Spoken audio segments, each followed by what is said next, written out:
Cigarette പാൻറ്റാണ് തയ്ക്കാൻ പോകുന്നത്. അപ്പം ഞാനിപ്പം അതിൻ്റെ ഫ്രണ്ട് പീസ് 2 മടക്കായിട്ട് ഇവിടെ എടുത്തു വെച്ചിട്ടുണ്ട്. അപ്പോൾ ഇപ്പോൾ ഇതിൻ്റെ മുകൾ ഭാഗം 12.5 ഇഞ്ചിൽ മാർക്ക് ചെയ്തിട്ടുണ്ട്.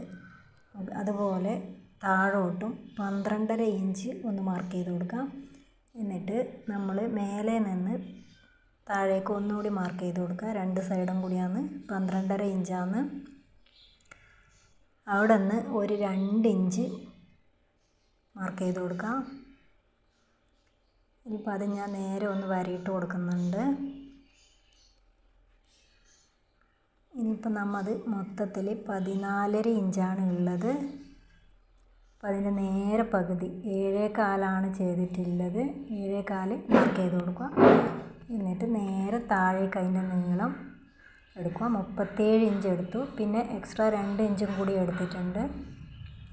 ഇനിയിപ്പോൾ നമ്മൾ 7.25 നമ്മൾ മാർക്ക് ചെയ്തിട്ടുണ്ടായിന് അതിന് നേരെ താഴോട്ട് നമ്മളൊന്ന് മാർക്ക് ചെയ്ത് കൊടുക്കുക. നേരെ പാതി. എന്നിട്ട് അവിടെ താഴെ ഭാഗമായിട്ട് 3.5 ഇഞ്ച് മാർക്ക് ചെയ്ത് കൊടുക്കുക. അതുപോലെ ഇപ്പുറത്തെ സൈഡും 3.5 ഇഞ്ച് മാർക്ക് ചെയ്ത് കൊടുക്കുക. 2 സൈഡും 3.5 മാർക്ക് ചെയ്ത് കൊടുത്തിട്ടുള്ളത്. ഇനിയിപ്പോൾ നമ്മൾ അതിൻ്റെ മേലെ നമ്മുടെ ഒന്ന് വളച്ചൊന്ന് കൊടുക്കുക. അങ്ങനെ ഞാനിപ്പോൾ ഇവിടെ പാൻറ്റ് അളവ് ഇപ്പോൾ താഴേക്കും കൂടി ഒന്ന് വരയിട്ട് കൊടുക്കുന്നുണ്ട്. ഇനിയിപ്പോൾ നമുക്കിത് കട്ട് ചെയ്തെടുക്കാം.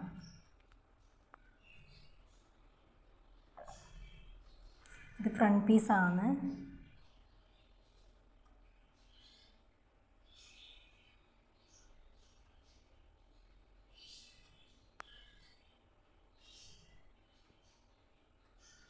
ഇനിയിപ്പം നമുക്കിതിൻ്റെ ബാക്ക് പീസ് ഇതേപോലെ 2 മടക്കായി ഞാൻ വെച്ച് കൊടുത്തിട്ടുണ്ട്. അപ്പം നമ്മൾ ആദ്യം കട്ട് ചെയ്ത് ഈ ഫ്രണ്ട് പീസ് നേരെ മുകളിലായി വെച്ച് കൊടുക്കുക. എന്നിട്ട് അതിൻ്റെ സൈഡിൽ നിന്ന് 2 ഇഞ്ച് വിട്ട് 3 മേലെ ഭാഗത്താണ്. എന്നിട്ട് താഴേക്ക് 1.5 ഇഞ്ച്. അവിടുന്ന് താഴെ 1 ഇഞ്ച് മതിയാവും. ഇനി അതും കൂടി ഒന്ന് കട്ട് ചെയ്തെടുക്കാം. അപ്പോൾ അതും കൂടി കട്ട് ചെയ്തെടുത്തിട്ടുണ്ട്. ഇത് നല്ല ഭാഗമാണ്. ഇപ്പം ഞാൻ മാർക്ക് ചെയ്തിട്ടുള്ളത് അകത്തെ വശമാണ്. ഇനിയിപ്പോൾ നമുക്ക് ഇലാസ്റ്റിക് ഇടാൻ വേണ്ടിയിട്ട് ഒരു പീസ് വേണം. അപ്പോൾ അതിന് ഞാൻ 4 ഇഞ്ച് വീതിയാണ് എടുത്തിട്ടുള്ളത്. നീളം 26 ഇഞ്ച്. എക്സ്ട്രാ 1 ഇഞ്ചും കൂടി എടുത്തിട്ടുണ്ട്.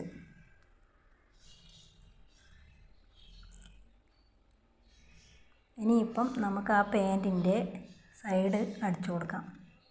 അപ്പോൾ ഞാനത് അടിച്ചെടുത്തിട്ടുണ്ട്. അപ്പോൾ അതുപോലെ 2 പീസും അടിച്ചെടുത്തിട്ടുണ്ട്. എന്നിട്ടിപ്പം നല്ല ഭാഗം അകത്തേക്ക് വെച്ചിട്ട് നമ്മൾ സൈഡ് ഭാഗമാണ് അടിക്കാൻ തുടങ്ങുന്നത്. 2ൻ്റെയും സൈഡ് ഭാഗം ഞാനത് 2ഉം അടിച്ചെടുത്തിട്ടുണ്ട്. ഇനിയിപ്പോൾ നമുക്ക് നേരെ അതിൻ്റെ താഴെ ഭാഗം എടുക്കുക. താഴെ 1 ഇഞ്ച് മടക്കി വീണ്ടും 1 ഇഞ്ച് മടക്കിയാണ് അടിച്ചു കൊടുക്കുന്നത്. അപ്പോൾ അതുപോലെ 2ഉം ഞാൻ അടിച്ചെടുത്തിട്ടുണ്ട്. ഇനിയിപ്പം നമുക്ക് നേരെ മേലെ വെച്ചാണ് അതിൻ്റെ അളവ് എടുക്കണം. താഴെ നിന്ന് നമുക്ക് എത്ര അളവ് വേണ്ടത് വെച്ചാൽ ഇതിപ്പോൾ ഞാൻ 5.5 ഇഞ്ചാണ് എടുത്തിട്ടുള്ളത്.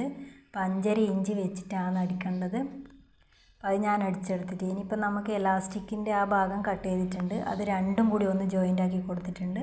ഒന്ന് മേലെ വെച്ച് പതിച്ചടിക്കുക. അന്നേരം പിന്നെ അത് ഒന്ന് ഇളകാതിരിക്കാനാണ്. ഇനിയിപ്പം 1/2 ഇഞ്ച് വിട്ടിട്ടാണ് ഞാൻ എലാസ്റ്റിക് മറ്റേ പാൻറ്റിൻ്റെ സൈഡും ഇതും കൂടി അടിച്ചെടുക്കുന്നത്.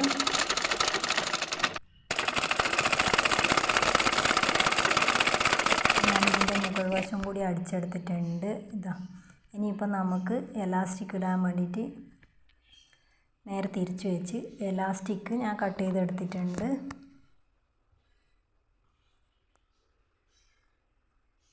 ഇനി നമ്മൾ അത് എലാസ്റ്റിക് അതിൻ്റെ അകത്ത് വെച്ചിട്ട് അകത്ത് വെക്കാണ്ട് അടിക്കാൻ പറ്റുവാണെങ്കിൽ അങ്ങനെ ചെയ്യാം. ഞാനിപ്പോൾ ഇത് നിങ്ങൾക്ക് കാണിച്ചിട്ട് എലാസ്റ്റിക് വെച്ച് മേലെ വെച്ച് ഇതുപോലെ മടക്കുക. എന്നിട്ട് അതിൻ്റെ താഴെ വെച്ച് എലാസ്റ്റിക് അതിൻ്റെ അകത്താക്കിയിട്ട് ഇങ്ങനെ മടക്കിയിട്ടാണ് അടിച്ചു കൊടുക്കുന്നത്. എലാസ്റ്റിക് ഇല്ലാണ്ട് അടിക്കാൻ പറ്റും. രണ്ടാമത് എലാസ്റ്റിക് ഇട്ട് കൊടുക്കണം. ഇപ്പോൾ എലാസ്റ്റിക് വെച്ചിട്ടാണ് ഞാൻ ചെയ്ത് കാണിക്കുന്നത്.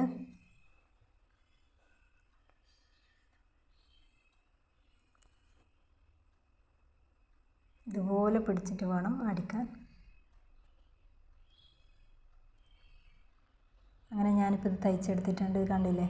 ഇനിയിപ്പോൾ ഈ 2 എലാസ്റ്റിക്കിൻ്റെ അറ്റവും കൂടി ഇത് ഇതുപോലെ ഒന്ന് പിടിച്ചിട്ട് അവിടെ ഒന്ന് സ്റ്റിച്ച് ചെയ്ത് കൊടുക്കുക. അപ്പോൾ ഞാനത് സ്റ്റിച്ച് ചെയ്ത് കൊടുത്തിട്ടുണ്ട്. ഇനി അതിൻ്റെ അകത്തേക്ക് ഇട്ടു. ഇനിയിപ്പോൾ ബാക്കി വരുന്ന ആ ഭാഗം കൂടി ഒന്ന് തയ്ച്ചെടുക്കാം. അപ്പോൾ പാൻറ്റ് ഇതാ എലാസ്റ്റിക് വെച്ച് ഞാനിവിടെ തയ്ച്ചെടുത്തിട്ടുണ്ട്.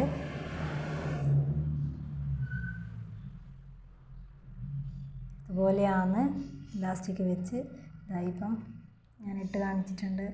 ഇഷ്ടമായ ഷെയർ ചെയ്യുക, സബ്സ്ക്രൈബ് ചെയ്യുക.